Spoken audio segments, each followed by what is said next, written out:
Hello and welcome to the Garage Owners Network podcast.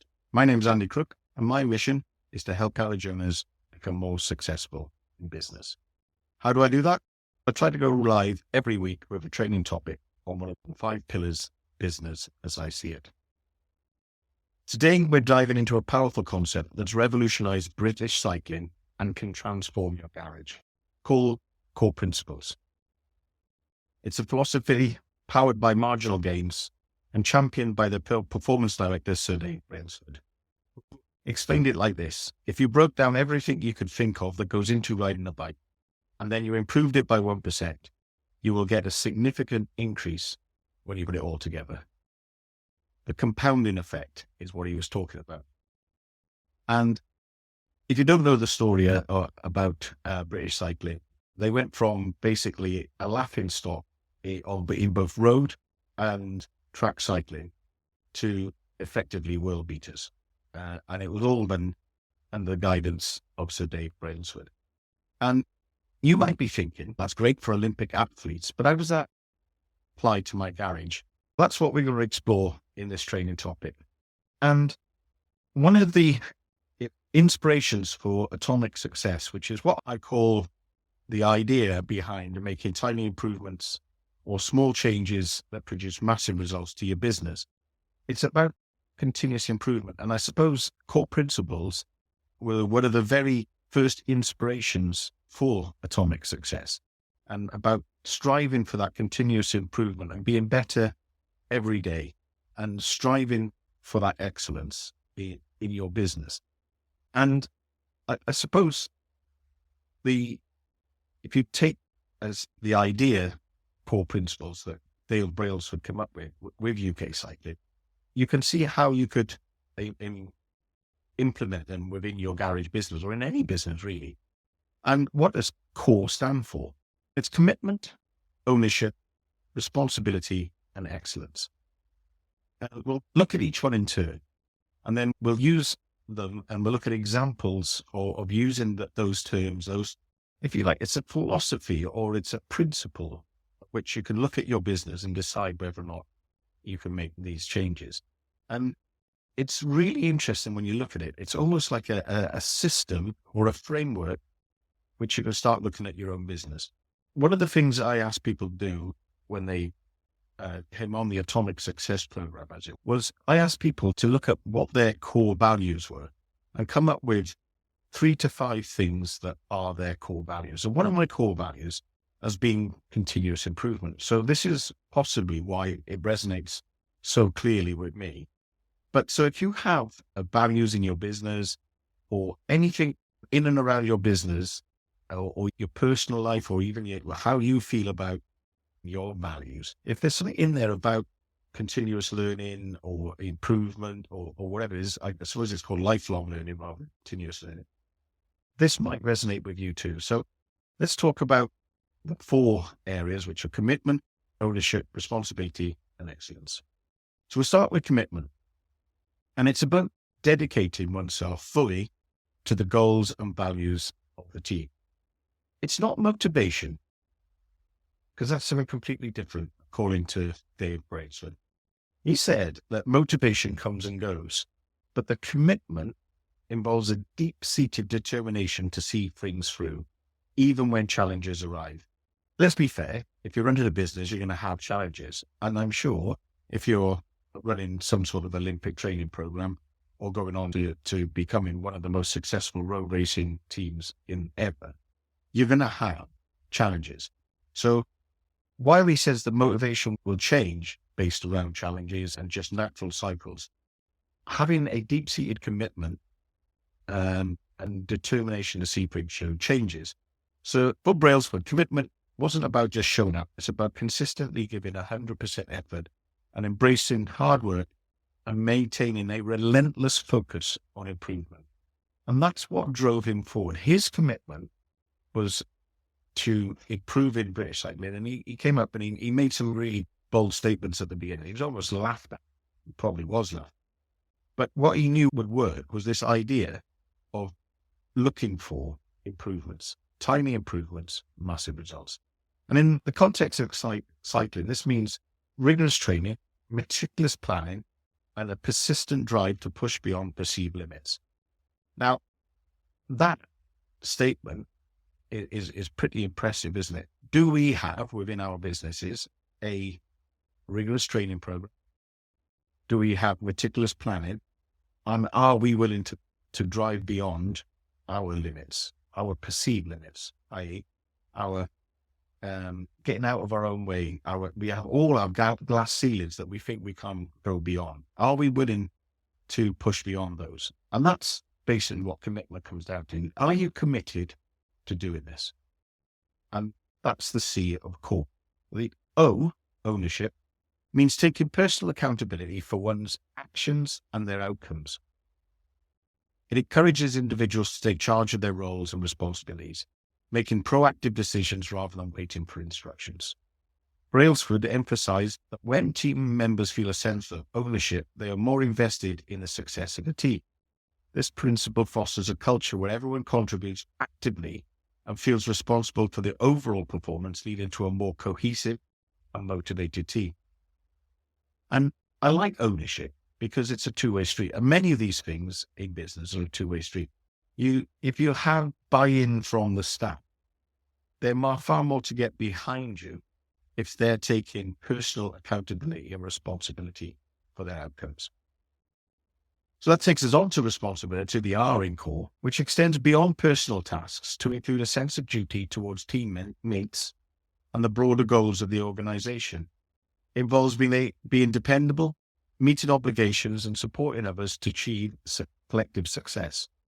For Brailsford, responsibility also means maintaining the high ethical standards and integrity, ensuring that all actions are aligned with the values and reputation of the team.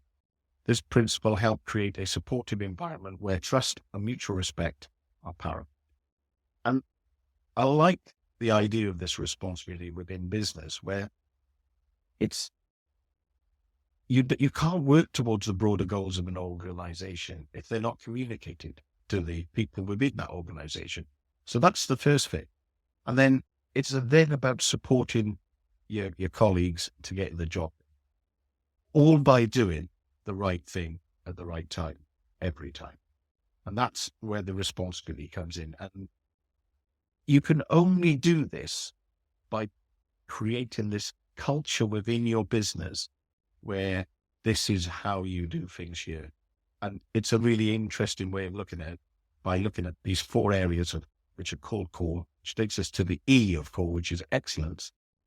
And excellence is the pursuit of the highest standards in every aspect of performance. It involves a commitment to continuous improvement, innovation, and striving for perfection.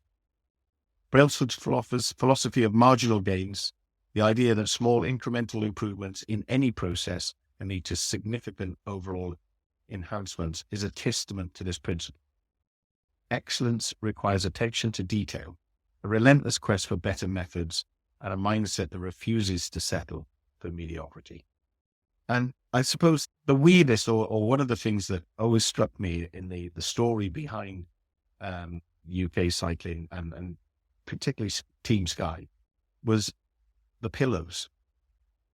Everyone took their own pillow and they didn't use the pillows in the hotel, because we all know that somewhere in the science of pillow making, there is an extremely clever man who is designing pillows where one isn't enough and two is too much. But if you've got your own pillow that you know works for you, you're probably going to get a better night's sleep. And talk about a marginal gain. Slightly better sleep because you're using the same bedding is an incredibly, if you like, detailed length to go to ensure success. But that's what they were about.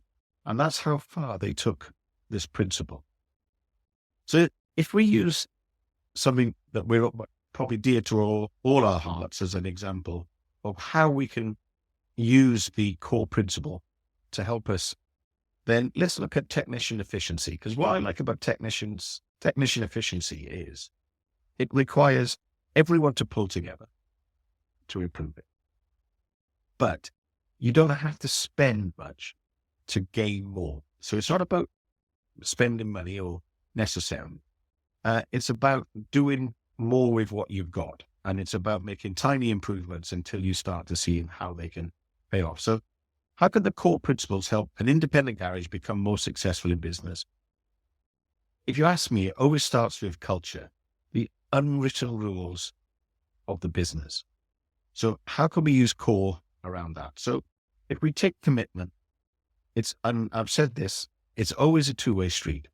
The business commits to providing ongoing training, recognizing the strengths and weaknesses of its employees, identifying training needs, and selecting the right person for the right job at the right time. And the technician's commitment is to complete an ongoing training, staying up to date with the latest automotive technologies, and what we would typically call continuous professional development. Now, there's a kind of a recognized minimum CPD, and you might have a minimum number of days training or things that you would like your staff to do.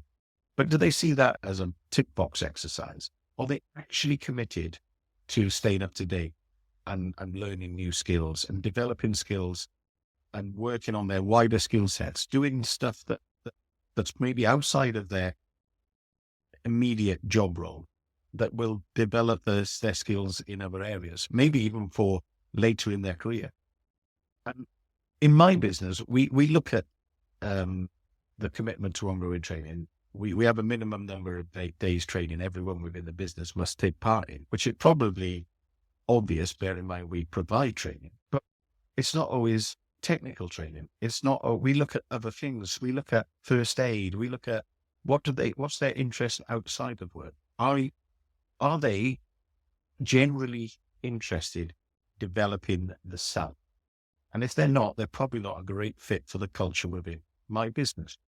Because if we commit to them by providing training and identifying training needs, then the dual commitment back from the technician should reduce the time spent on each job and increases the number of billable hours. The training that you do has got to pay off. It might not pay off immediately. It might be more of a long-term project, but you can see how having that commitment becomes a two-way street. It's got to be two-way. And it's the same for all of these things. So if we take ownership, if the business takes ownership of providing a safe working environment, both psychologically and physical safety, and I stress that we have a hierarchy of needs, and it starts with safety and it works its way up. And that's how we look at this part of our business. And we look at everything from workshop layouts, prioritization of work and workflows, to diary organization, and even the nature of the work that's undertaken within the business. All of that's looked at to provide the perfect psychological or physical safety of the people who work in there. So I guess that's taking on work that we can't do, because that puts people under pressure. We don't take on work that we can't do safely. We haven't got the facilities to do. That sounds obvious, but it's not always the case. And technicians take ownership of their own work area. That's what we ask of them. They're responsible for the area that they work in, ensuring it's well organized, clean, and that all tools are put back in their proper place when they're finished with. We have regular monthly meetings, and we monitor the problem jobs. No, we never look at the jobs that went well. We all congratulate ourselves at the time on those. We look at the ones that didn't go quite so well, and we see why they exceeded their time allocation, and we identify gaps, either in the equipment, the knowledge, or the skills of the people doing the work. And we then look at the commitment to training, putting them right, or getting the right equipment or information systems in place. And this reduces wasted time, obviously clean, tidy workplace, safe, searching for tools, increasing the number of jobs anyone can complete in a day, and improving the ratio of hours sold to the hours worked, which is the goal of the exercise. So we look at responsibility, and there's the responsibility, once again, two ways. The business has the responsibility for maintaining quality and setting realistic times for the tasks. And that includes the correct billing. So you might look at technician efficiency and think, oh, we're not billing enough hours. But are you invoicing correct? Are you accounting for the reasons why some of the jobs took longer? And communicating with that customer about that job and explaining why it took long. So the measurement of tech efficiency should be measured both collectively and individually. And you should set individual and group targets. And that fosters that sense of responsibility for the whole and not just the individual. And you'll get people helping and advising, and everyone's bought into the culture of, let's get this right, from setting the job and the hours that are given to it, to doing the job and everyone getting on with it together and working cohesively as a team. And then each technician takes responsibility for quality control.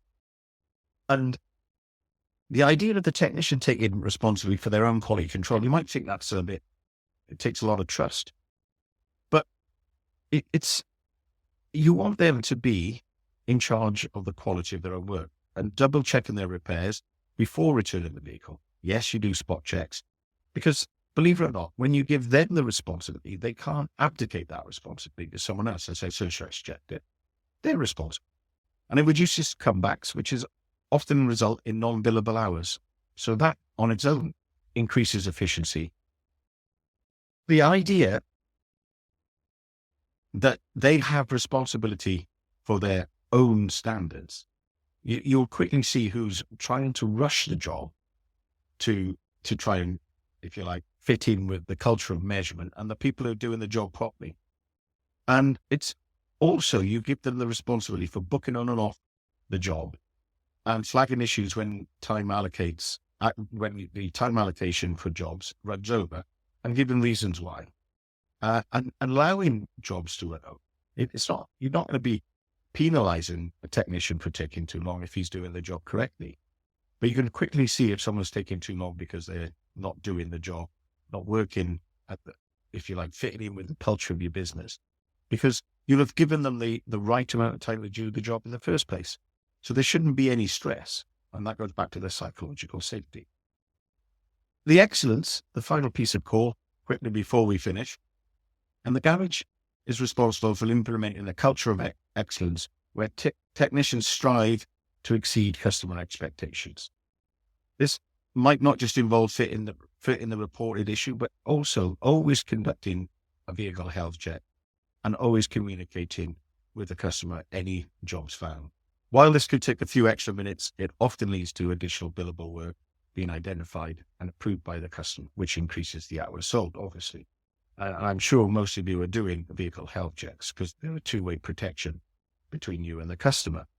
But the business should be striving for every touch point between them and the customer to differentiate them from the competition. Striving for excellence is at the core of what they do.